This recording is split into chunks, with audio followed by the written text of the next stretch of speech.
Welcome to DayZ. Today we are talking about settings, how they work, what they do, which we need and which we don't. Firstly, I'll show you the settings for different builds. Feel free to pause there when that screen shows up and close the guide afterwards. But for those of you that want to know more, I'm going to describe each setting and give examples of what they do. Let's do it. Here we are on maybe the most beautiful day in the history of Sakal, and we're going to talk about settings today. First off, I'm going to leave this here.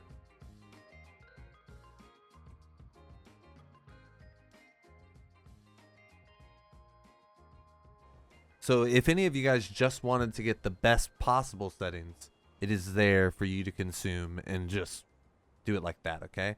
But we're going to go over every setting, kind of what it does, talk to you about which ones paralyze your computer and which ones you can boost up and it doesn't put much of a frame hit on. Also, if you're a NVIDIA GeForce user, at the end of the video, I'll show you how to maximize your performance on your graphics card. But for now, we're just going to go into Escape and go to video right here. Whenever we play, we're always gonna want to be full screen. It allows the game to perform way better. DayZ, for me at least, always sucks when it's in windowed mode. I don't want to hear this guy shrivel the entire time we're here. So my personal experience is always put in full screen.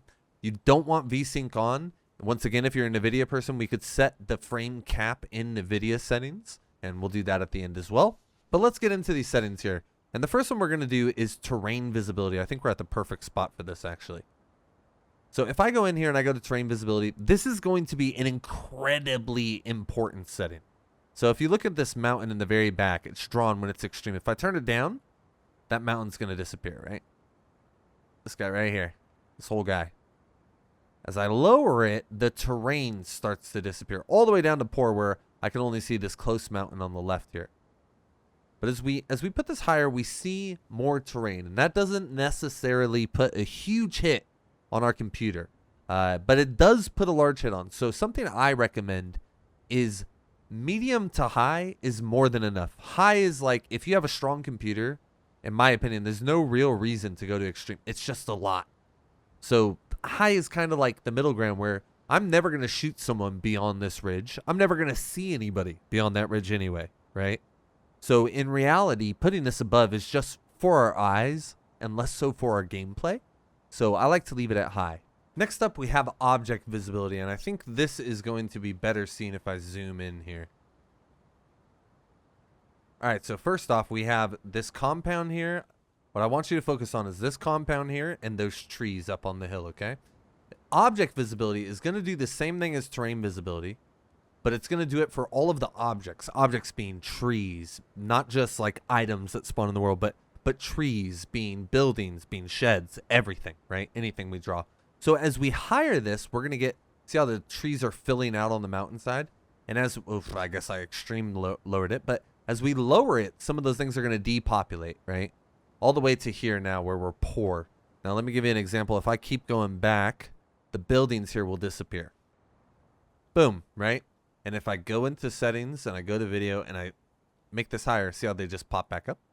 So object visibility is everything within the game as far as any item, or that's a bad way to explain it. Object visibility is anything in the game that's populating the sat map. So anything that is on the land that we're playing on, that's going to be object visibility. The terrain and object visibility, kind of tied together, are really going to be the main thing taxing your computer. If you have terrain visibility to extreme and object visibility to extreme, you're drawing things that your computer, first off, can't even see, and now you have to render. So I don't know if you could tell, but already my computer's like, yo, what is going on right now? Something I recommend is terrain you can put to medium or high. Okay, keep in mind I'm zoomed in a lot right now. That is not how our eyes are going to see it, right? But actually more important than the terrain is the object visibility. This is what we need to manage, right? If we go to medium, sometimes you see on top of this mountain, it doesn't look like a real mountain sometimes. So high is kind of, once again, the line where we want to keep it. But if your computer is ever running low, something you could do is just put this to low, and your general performance is going to skyrocket. Sure, you're not going to have trees on that mountain that's really far over there, but that doesn't really matter. It's still beautiful. You're still going to experience the map, and it's going to make your computer perform incredibly well. So this is like sort of up to you where you want to put these. I would say play with these a lot. If you're in a big town and your game starts running really poorly, lower these bad boys. Like, you're in a town anyway, right? If you're in the biggest town and this map is known to lag in certain locations, you could just lower these temporarily, and you won't have to draw things that are extra on your computer at any given time. The next setting we're going to talk about is object detail, and this is going to be the detail that things are drawn with at a particular distance. So this is kind of tied to, as it says here, tied to your scene complexity, which is how far things are being drawn, right? So we're going to focus in on these apartments in the distance. As I drop this down, you see how these apartments look? I'll zoom in on it. Watch how they draw detail. I went up to low, went up to medium, went up to high. So this is going to draw the fine detail of buildings and sort of like, imagine like as you lower this setting, you are diminishing the stage of the drawing. In the beginning, at the very lowest setting, it's just a sketch. You're just looking at the basics, right? As we go to low, now we have some detail. Okay, there's a balcony. Okay, now the balcony has a sort of barricade on it. It has, so as we put this higher, it's going to draw everything at a further and further range. Now, something that can happen is as you get closer to things, like if I come in here, when I'm close, it doesn't change that this thing looks good. This thing still looks good, right? When I get up close, it's going to have absolutely zero effect on this up close detail. What it does affect, however, is it affects the buildings in a distance. So see how, say you get that popping effect? Look at this apartment right here. That's because at this distance, it's not drawing to the same level that it is at that distance of zoom, right? So object detail ultimately, let me get up here really quick so I don't get attacked by a zombie. Object detail ultimately is going to be a very heavy part of the performance, okay? Something I recommend for this is medium to high, depending on your computer. But once again, it is kind of a setting. It is one of the main settings that I would use like I use these two. I'm in a city that's really big and I'm struggling. I can lower this really quick in my settings and make it perform really good, right? This is a heavy setting when it comes to taking down on your computer. The next thing we're going to talk about is texture detail, and this has to do with bitmaps. These are how textures kind of connect with each other, and angles are sort of meshed into each other. This, in my experience, does not take too much from your computer, and it gives you a benefit that is kind of like unseen to the eye. It's when you're moving, it's when angles are connecting, like right here. It will help you with anti-aliasing, sort of smoothing over the overall operation. And as you have anti-aliasing higher and higher, it will infect it greater and greater. So something I recommend for texture detail is leave it on high. Even if you have a really bad computer, I don't think this is the setting that's really going to make or break whether or not your game performs well. Next up, we have shadow detail. And as you can see, as I set the setting higher and lower, it draws shadows at a further distance the higher the setting is, 1. So that's going to be a little performance hit. Not an incredible amount, but enough. But also, it makes things darker. So as you have this higher, if someone is hiding in one of those dark spots, it's going to be harder to spot them. So this is a setting that kind of works against you in gameplay, although it does give everything a very real feel. You could also do something similar to what the shadow detail does in a different location. Also, this is going to describe like when you see a tree and it has a shadow on the ground, or when your character has a shadow, it's going to determine the quality of that shadow drawing. But ultimately, these are things that we don't really need, in my opinion, in DayZ. And I normally leave this on low, poor, or medium, one of the 3. Low is kind of my solid spot personally.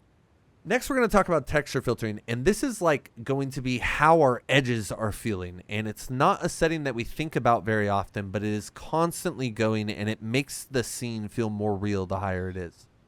You can always put this just to medium if you have a low-end rig. I don't recommend putting this to low. It doesn't make much of a difference. But if you put it to medium, and if you have a decent rig, always put it on high, I recommend. It's not too much of a hit on your computer, and it's going to make edges feel better, tied to another setting we're going to talk about very soon. Next, we're going to talk about the terrain surface detail, and this is going to be just details within the ground. As you can see, when it's on low, the ground is kind of elevated, so I always recommend putting this on medium and just leaving it at that. You don't really need the ground processing something beautiful. The ground is the ground. You're walking on it. And in general, the setting doesn't really take too much from your computer. But I always just leave it on medium because I don't like that ground pop-up. I want the ground to be where it's supposed to be.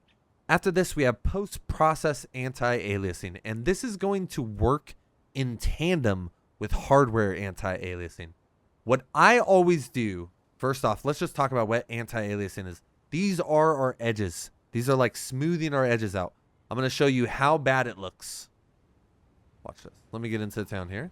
Show you how bad it looks when I turn anti-aliasing off entirely. Can you feel how things kind of feel like they're moving squares? Like everything is a square. No, I don't know if you guys could see that, but I could like feel it on the roof of the shacks here. On the roof of the sheds here, on top of the orange building and the windows. You could kind of feel the windows and all the squares moving. Anti-aliasing is your edges connecting and kind of drawing them together, right? It's allowing what we don't think about, which is the edges, are the only real thing our brain is processing all the time. And this technology kind of smooths those edges together. As we turn this up, we take massive hits to performance. Probably one of the tied to terrain visibility and object visibility, this setting is the hardest hitting setting. I always recommend playing on low. The reason I recommend playing on low is because when you go to medium and you go to high, it's going to be a huge hit to your computer. And when you have it on low, you could do this foliage smoothing, which we'll talk about in a second, which is an incredibly powerful tool. And what I do is I put anti-aliasing to low, and then I'll come up here to post-process and I'll put that to high. And these sort of work together to make edges smooth and to make like effects that are coming through smooth. So as you can see now, it doesn't feel like the top of this storage area is like moving every time I change my angle a little bit, right? Next, we're going to show you what foliage smoothing does. And in my opinion, to make the game look pretty, this is the most important setting. We cannot access foliage smoothing, unless we have anti-aliasing on. So as we turn that off, you'll see you can't even enable it. That's why I recommend putting it on low. That allows us to enable this, which I don't know if you just saw that. I'm going to do it a couple times here so you guys could get a couple different looks at it. But just look at the trees and look how fake they look when it's turned off. I'm going to walk through it for a little bit just so you guys can really feel it. Look at the ground. Look at the grass. Look at the trees. Don't they just feel jagged as hell? And they feel like pointy. And they feel like pixelated almost. But when we turn foliage smoothing on, it turns everything into like, I don't know how to explain it. It just makes it look more full and real. It makes all the lines kind of connect in a way that doesn't feel fake. It makes it feel more immersive and ultimately gives the entire feel of the game, because so much of the map is just the foliage, right? The trees and bushes. It gives it all like an atmospheric environment. And when we talk about the trees up on the mountaintops with like snow on them, not grass on them, what the hell are you talking about? Then we get this really full effect, right? A really beautiful effect there. And if we turn that off, it doesn't have that same gusto to it. It feels way more jagged, feels less approachable. It doesn't feel as real to us. So foliage smoothing, as I turn it on here, look at these trees here. Look at this tree too. As I turn it on, boom, baby, looking real. Foliage smoothing, probably the most important thing when it comes to visuals, in my opinion, in the entire setting pool here. Next up, we have ambient occlusion, and this is going to be like drawing shadows and drawing depth to things with shadows. So as it's on disabled, we have no shadow depth being drawn, and then we turn it to low. You see how everything just got a little darker? Everything got a little depth to it, right? Look at the trash bags over here, especially. That's where I'm seeing it. The pop. So like the shadow kind of gives everything another dimension. Now as we turn it up higher, we're getting even higher dimensions of it. We're going interterrestrial. But look at the jump just from low to medium. It becomes way darker. So as I said earlier with shadow detail, the higher you turn that up, the darker it's going to be. It's going to make everything feel more real, but at the same time, it's going to kind of pull away from your performance and also pull away from your in-game performance, your actual gameplay, because you're not going to be able to see people when they're in the shadows as well, right? So something that I recommend with ambient occlusion is that you leave it on low. It gives things a layer of depth, right? Compared, if I put it, you see? It gives things a little bit of depth, but it doesn't punish you to where your gameplay is going to be altered. Like on high, you can't really tell here, but it does make a difference when you're looking down on something and you can't see through the shadows or through the darkness, right? Ambient occlusion will sometimes work against you when it comes to gameplay, unfortunately. So I always leave it on low. If you're looking for maximum PvP, I'm a god and I'm going to destroy you and spit on your body, disable that bad boy, right? But I always recommend leaving that on low. Post-process quality doesn't really come in that often. This is going to be the effect of snow or rain. It's also going to change the effect of like sun rays hitting us and bokeh. I don't know what that is. But this is going to be a setting that doesn't really adjust performance too much. So I recommend leaving this on high. If you have a low-end computer, just put it to low. You're not going to see a terrible difference. You're probably not even going to be able to process a difference if you were looking at a sun ray and you change the settings. So just put it to low. Water reflections, I'm not even going to talk about it. Disable it. You want to look at yourself in the water and be like, wow, that's really high quality. Disable it. I love you, devs. I'm sorry. And that's about going to be it. Now we're going to go over to the NVIDIA portion. If you're not a NVIDIA user, just close this video right now. I care about you. I hope you have a wonderful day. The last thing we can do, and this is only for NVIDIA users, is go down here, go to our NVIDIA control panel, and open that bad boy up. After you open that up, you're going to go to Manage 3D Settings, Program Settings, and then you're going to click this little drop down, and you're going to click DayZ. So you're going to have to find it in your list. My game just knows I'm an addict, so it's automatically on there. After that, we're going to scroll down, and we're going to go to Power Management Mode, and we're going to go to Prefer Maximum Performance. This is a great thing to just put your graphics card to the maximum usage when you open this game and allow it to run as smooth as possible. Alongside this, something that I do is I go down here to maximum frame rate and I put this to 120 personally. That's just what I do, just because I don't really need over 120 frames. I think that's plenty of frames. So I just put this to 120 personally, and that's gonna be it for all you could really do. Oh, it went down. Prefer maximum. Thank you guys so much for watching. If you enjoyed, let me know in the comments. If you have any questions, leave them below. Someone from our community will help you out. Be good to each other out there, or don't.